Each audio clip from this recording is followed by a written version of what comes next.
Never Say Never by Natasha N. Jonigan.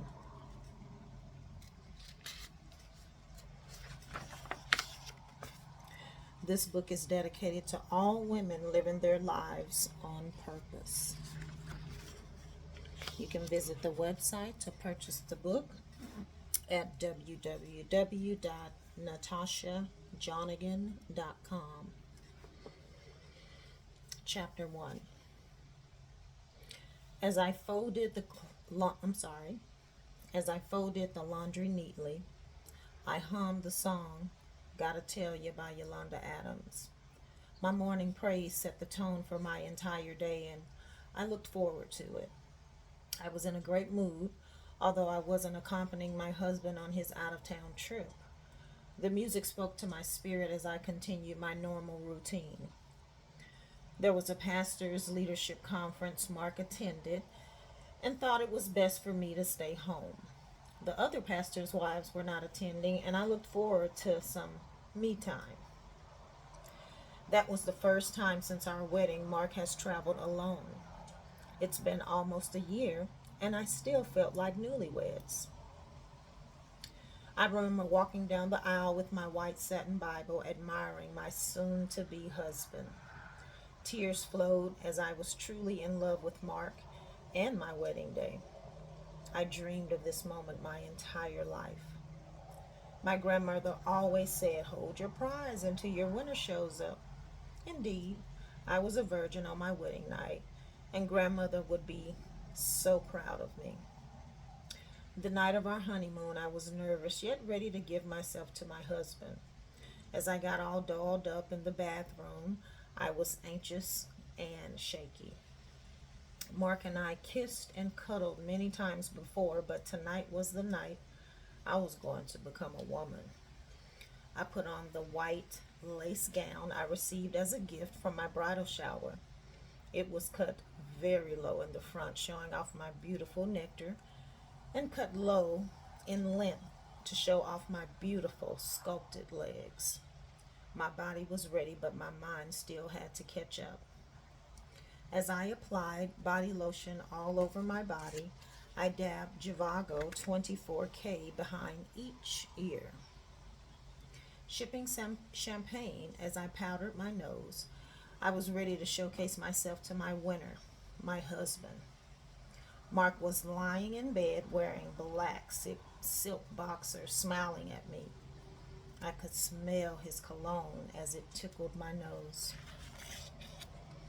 When I met Mark, it was his manly musk scent that caught my attention. The essence of the fragrance drew me closer as I wanted to share my body and my most prized possession with him. As I walked slowly to the bed, Mark grabbed me by the waist. "Just let me look at you for a minute. You are so beautiful, Asia." Mark stood as our bodies touched. He ran his hand down my face and along my neck. His fingers slowly traveled between my breasts as he gently caressed each one. My body was becoming more comfortable by the minute. Mark's soft touch eased my tension and now had me hungry for more. As I tilted my head, he placed wet yet gentle kisses on my neck, sending chills throughout my body. Mark turned my body around, placing kisses along my back as he whispered how beautiful I was. I never felt this feeling before, and now my panties were becoming quite moist. I enjoyed every kiss and touch as my body was in agreement. Mark cradled my breast in his hands as he pushed his warm body against mine, moving seductively slow. I could feel his hard muscle against my plump buttocks. I too began to slow move in rhythm with him. Our breathing began to escalate as Mark placed me gently on the bed. "I love you, baby," I said as he climbed on top of me. The bulge I felt between my legs was intoxicating and inviting. Mark slid his hand between my legs to welcome me into this newfound place of pleasure. My treasure was being caressed, and by the rotating of my hips, he could tell I was well pleased. I jumped as I felt his finger enter my body. "Are you okay?" Mark asked. "Yes, baby. I don't want to hurt you." "You're not." Mark continued to explore my love as one finger now became two. "You're so wet," he said. Before I could respond, Mark now tasted what his hand previously explored. My body began to shake from the surprise and good feeling I was receiving. I sank deeper in bed as I became more comfortable with our lovemaking. Mark slid his body parallel to mine. He took my hand and placed it on his hard manhood. Oh my goodness, I thought to myself. How was that going to fit inside of me? Mark led my hand up and down the shaft of his penis and released groans as I squeezed softly. Turning me on my side, Mark gently entered my body, moving ever so gently not to hurt me. After I loosened up enough to enjoy his manhood, he turned me over. He began to kiss intensely as he entered my body for the second time. It was well welcome. I was in love and I was in another world. Mark took me outside of my body to a place I'd never experienced before. Our bodies became one, and I was in tune with every stroke of passion. My sweat, our sweet sweat, met making the ride slippery and enjoyable. The moment was amazingly special, and I was glad I waited. It was an experience I didn't want to end.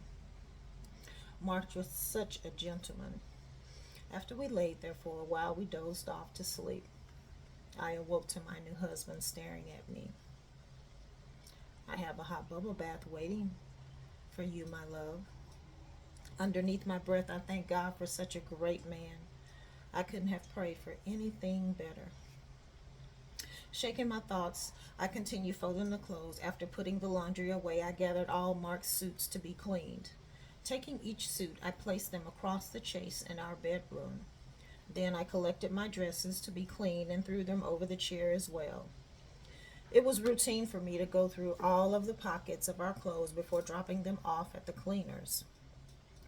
I usually found old receipts and sometimes money that Mark forgot to take out of his pockets.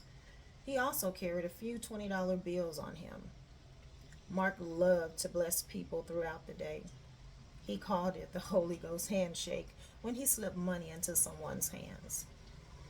After putting all the paper on the vanity, I began to unfold each just to make sure it wasn't important. On the church's memo pad, there was a 2-page letter from my best friend Felicia, which was weird. "Dear darling, I can't express to you how much fun I had with you today. Thank you for always making me smile. When I got back to the office and saw the bouquet of tulips and roses from you, it made my day. I just counting the days to when we'll be together. Mark, I love you more than anything in this world, and I'm finally happy knowing we will be together. You have done so much for me and my mother. I can't thank you enough for helping me with her medical expenses.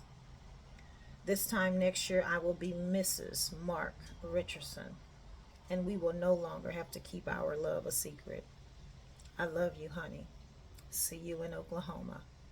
Love, Felicia."